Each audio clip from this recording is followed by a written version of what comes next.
Whether you're a chestnut farmer, a food lover, or simply curious about this versatile nut, branching out with United Chestnuts is your guide to a thriving chestnut community. So join us as we explore the many branches of the chestnut tree, uncover the untold stories, and branching out together towards a sustainable future. And now, your host of Branching Out, Melanie Jones. Thank you for joining in to Branching Out, the Chestnut Industry Podcast. Today, my guest is Abby Johnson. Abby represents herself, her husband Nick, and their 5 children. We talk about their adventures on their 180-acre farm up in Michigan, Ox Height Farms. I think my favorite part of this conversation is exploring how Abby and Nick, who have significant academic backgrounds, are transitioning that education into a working farm, and also how they're bringing their children along, teaching them, and developing something for future generations. It's our hope that you'll join in the conversation around the chestnut industry. It's taking all of us to grow in the United States. One example, Abby and I both serve on the board of directors for the Midwest Chestnut Producers Council. Please, if you're in the Midwest, reach out. Consider joining and getting involved. So thank you for joining in another episode of Branching Out. Well, Abby, thank you so much for joining the Branching Out podcast today. Well, thank you for having me, Melanie. You're very welcome. I think I've mentioned to you before that the goal of this podcast is to really tell the stories from many different perspectives of people that are touching the chestnut industry, from entrepreneurs to agroforestry to new growers, experienced growers, beer manufacturing, just on and on. And so when I was kind of reading through your background, I'm like, oh my gosh, Abby and Nick encompass so much of these stories. I just know that the listeners are going to love this. And I just wanted to read real quick your education. So you have an engineering degree from Michigan State University in biosystems engineering. Yes, that is correct. So, Fantastic. And then your sweetheart has a degree, an undergraduate degree from the University of Wisconsin in natural resource management, and then a master's and a PhD from Michigan State University's College of Agricultural and Natural Resources. Yeah, he does a lot of stuff in fisheries, but he has a passion for trees, no doubt. Yes. So I like to throw that out there because there are some people getting into this industry that are like myself, coming from the corporate world with not nearly as much education. And so telling your story, I'm excited about this. So let's just dive right in. You and I met through the Midwest Chestnut Producers Council, where I signed up to be the secretary. Yeah, and thank you for that. You're welcome. And so recently, the smart group on the board elected you as the president, and thrilling, super qualified you are. So would you just kind of share your background, your Nick's background, and what you're doing, and how you got involved in the chestnut industry, because I know you do a lot of things at Ox Heights Farm. Yeah, so our involvement in the chestnuts goes back to about 2015 when we started having conversations about actually being profitable on the farm. That would be, I guess, the ideal thing. When people have a farm, you'd like to think that you could make some money. And so looking at what transitions needed to happen, and ideally looking at doing specialty crops, as that seems to have the highest potential for return. And through our different explorations, looking at what our soils were, what our climate could support, chestnuts kind of rose to the top as something that we thought would be viable on our site. And so that kind of spurred our interest that way. And then we're firm believers that we can make more money with our pens than our backs. So looking at how we could fund this, because chestnuts are not an inexpensive endeavor. Let's put it that way. And Absolutely. so being that we were kind of outside that traditional range of chestnuts in Michigan, a little bit of the novel side of things, and just because there's having data for establishment of chestnuts is limited. We were able to leverage some of those different factors into a grant through the SARE program, where we could then plant trees, monitor those trees, share the information that we learned during that establishment process, and receive some financial help with those plantings. So that was kind of how things got started. In the process of planning and putting together those grants, we had conversations with Dr. Fulbright and Aaron there at MSU. And so that would really kind of spurred our involvement in the chestnuts in Michigan. And slowly, I guess we've built over time. So, Yeah, absolutely. Well, I think your crop was like a record high this year. Like you just we're definitely on the upswing. So our first trees we put in the ground, we put 9 trees in the ground in 2016 after we failed to get a grant. So we, you cut that back. We're going to do 9 trees. We're going to see what that looks like. And that was a really valuable experience, just planting 9 trees. And we were able to even put together a better application the following year, just from those experience, like what is it actually going to take to put these trees in the ground? So we planted 9 trees in 2016. And then 2017, we planted around 400 trees.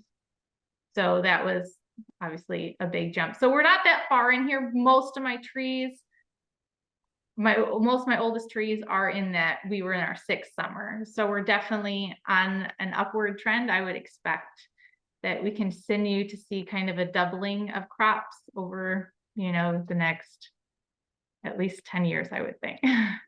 absolutely, and it's exciting.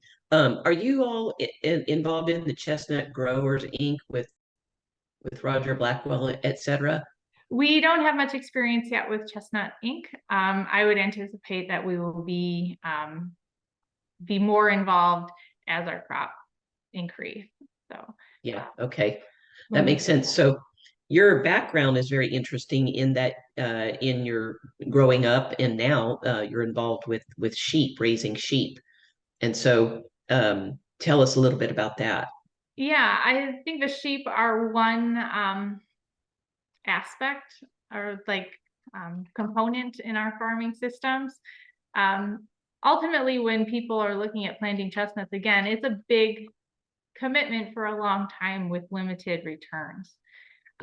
Additionally, when you are planting chestnuts, you want to make sure that you are giving them the best. We're improving our soils. We're making sure that they are going to have long-term success in the ground with fertility. And the sheep are a great component in that. We are receiving some income from them, be it minimal, but again, it's every little bit helps when you're on a farm. Yes. So they are bringing a little bit in, but more importantly, for our soil health, they're recycling nutrients for the chestnuts. We are doing intensive rotational grazing, so their presence is not long on each place, which means that we're continuing to improve our soil conditions by using the sheep in that manner. Yeah, and not damaging the trees. I got some questions the other day about especially cattle, like how do they damage the trees when they're grazing? I would expect cattle would be extremely rough on trees. The sheep, I keep them off of the trees also. I would anticipate in the future, as our trees get larger, they're less susceptible to damage. But at this point, I don't want to take that risk. Yes. So you and I are both have a great interest in sustainability and even continuing to push the mission forward of introducing this great food product to the U.S. So are there measures that you all are taking to be as sustainable as possible at the farm? Yeah, absolutely. We always want to think about nutrient cycling on that farm, what we're doing input wise on for our trees, for our plants, the different things we are doing. Yeah. I Okay. can't speak to anything specifically. Yeah. Yeah. No, it's an exciting time for growers, just thinking that we are involved in bringing forth this crop, this food product that's health oriented, long forgotten in the U.S. by so many people. And just putting trees in the ground is good for climate just in and of itself. So there's a lot to it. Um, Yeah, when you can have a crop that you're keeping those soils intact, we're not disturbing the soils. We're able to manage to a point where, yeah, they're a permanent fixture. We're not opening up those soils every year. Yeah, right. And so can you speak just for a minute about like the type of trees when you started with your 9 and then added 400? Tell us what Yeah, kind of trees you so have. we have European Japanese hybrid chestnuts. We've planted all grafted stock, so all our trees are grafted varieties. We have about 7 different cultivars in the orchard. So we have a bit of Okay, a that's good. diversity there. Yeah. Diversity.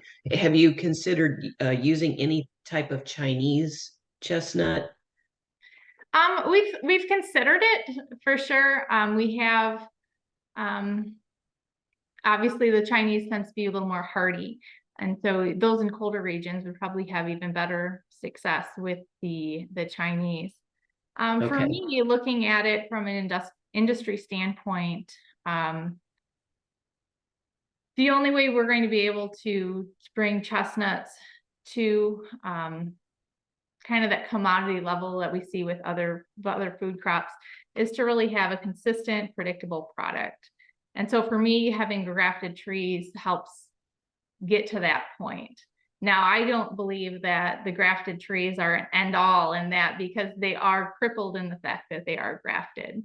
So we continue to see challenges with a grafted tree, just health wise, in keeping them going. They're more susceptible to those harder winters. They're more susceptible to pests that you might not see with a seedling tree that isn't grafted. Yes. But Yeah.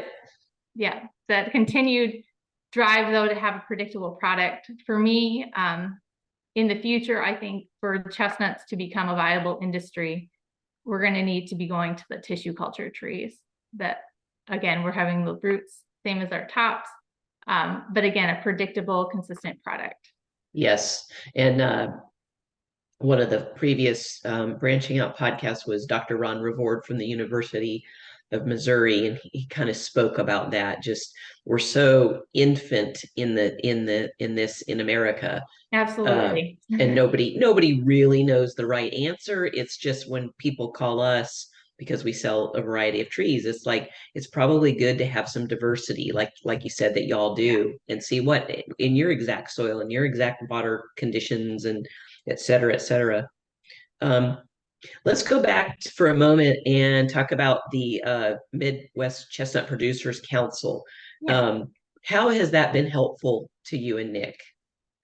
The Midwest Chestnut Producers Council is really a great conduit for education. So it's connecting our chestnut industry, those growing chestnuts, to the research community, and really that science-driven education. And so ultimately the council is really helping facilitate that exchange of information. And that's where we've really benefited from being part of that. Yes, absolutely. And do you, not to put you on the spot or anything, but do you have any plans as the new president for initiatives? Is it to kind of continue the great work that's happening, or any innovation in your thoughts? Yeah, I think it's a continuing doing what's happening, continuing to go back to our growers and saying, what do you value? What don't you know? What do you need to know? And making Mhm. sure our research community is aware of those things to really drive what they are investigating, what they're looking for. So I think just making sure those kind of exchanges continue to happen. And I view the council as being kind of key in those connections. Yes, I think a lot of people are unaware too. Just it's been, we're relatively new in the group, but to watch the feedback that comes from the actual growers going into the university, and then grants being secured to do research to help answer the question, it's like it is a involved conversation, and I believe we'll see more of that across the country with universities and so forth. Support for sustainable agricultural projects at Ox Heights has been provided through grants from Sustainable Agriculture Research and Education, the USDA Environmental Quality Incentives Program, and the Michigan DNR. Invaluable technical support has come from the Michigan State University Extension, the Natural Resources Conservation Service, and local conservation districts. For more details about projects that have been done at Ox Heights, visit oxheights.com. That's oxheights.com. And now back to branching out. Do you feel like Ox Heights is practicing agroforestry? Because that term's coming up a lot these days, and some new funding and Yeah, we've got some nice buzzy words that go around with regards to agroforestry, with our permaculture, silvopasture. I think that's definitely where we sit in that realm. When we talk about those climate smart grants coming out, those are definitely the realm that we're trying to be in, and what we try to practice is making sure we are utilizing our acreage as efficiently as possible with regards to crop. For one example, our original orchard we planted at a 20 by 30 spacing, with the intention in 10-15 years we're going to be having to cut down half of those trees in order to give our trees light. In subsequent plantings, we've actually gone at a 30 by 40 or a 40 by 40 spacing, and then going ahead and intercropping between those trees. So putting we do a lot of Christmas greenery, so we've been planting fir trees between those chestnut trees. And so we're just kind of looking at different ways you can maximize that. We're not going to have to cut down a chestnut tree, hopefully, in those future plantings, but we're able again to maximize that space. That's really neat, because the spacing, there's a lot of conversation back and forth, 20 by 20, and then cut them down, or et cetera, but to use the land like you are, that's fantastic. I don't know if there's challenges with those trees in between the chestnuts and harvesting. And I will always say, this is what we're doing now. And just because this is what we're doing now doesn't mean it's what we're going to be doing in the future. And as somebody who's just growing in the industry, and really those who have been in the industry for 20 plus years will tell you similar things. Conditions change, what you're doing changes, you learn things differently and you change. And I think being able to change is probably the most important thing for a grower, is to kind of look and see, is this working? Yes or no? And not be afraid to, say, well, now I know something different now and I can do something differently. So, yes. So Greg Miller from Empire Chestnut and Routes 9 was a guest, and he said one of his most important tools is this chainsaw. Yeah. Like, that one's going down. But you're right. It's I was telling someone the other day that one of the guiding principles we have at United Chestnuts here is joy. And we find there's so much joy in creating, innovating, connecting, and discovering things in an industry, with more and more friends. It really is rewarding. What do you think, if someone came to you and said, what are the major challenges that you're facing or a new grower might face? Do you have a handful of things? I think some of the just growing chestnuts challenges is pests. We've come up with some new pests, things that continue. Everything likes to eat chestnut trees, and just trying to look at different ways we can manage that challenge. Growing chestnuts it's always I'd say it's a battle, but it's keeps us on our toes. It's something, if you were going to go out and say, well, what do you need to do to keep your chestnuts healthy, happy? Well, you need to be out there in the orchard. If you're not spending time with your trees, you're not going to see when you have issues, and you're not going to be able to get ahead of them. And so that's probably really important, is from a management standpoint, just being able to get out there and make sure you know your trees, know what's normal, so that Yes. things don't get out of hand quickly. I mean, it's true farming. It's not Absolutely. go Yes, put it some is. trees in the ground and get some money. There's so much we haven't even talked about, the harvesting and the processing and marketing and sales and everything. But this group, I call it that, there's kind of a movement in the chestnut industry right now where there's more and more collaborative discussions. Like, how are you doing it? What are you doing? What's working for you? Whether it's the trees or producing equipment, etc. I find that very, very fun. So one thing I didn't mention in the beginning was that you and Nick have 5 children. So you're a busy, busy woman. Talk to us how you're using the farm and the lessons now and maybe in the future for them. Yeah, I have 5 kids. My youngest is 5, and he's probably the most passionate about the chestnuts right now. And my oldest is 13, and she's really being able to help out more now. But yeah, just having an opportunity for the kids to, like I had mentioned in our earlier conversations, just having a potential with there, you could take over the farm someday if that's something they want to do to stay in their area, something that's viable, to draw an income from. Otherwise, it's, having an opportunity with my kids where if they want to make some few dollars, there's opportunities to work and find out what it means to earn some money. And just trying to get them involved in working together.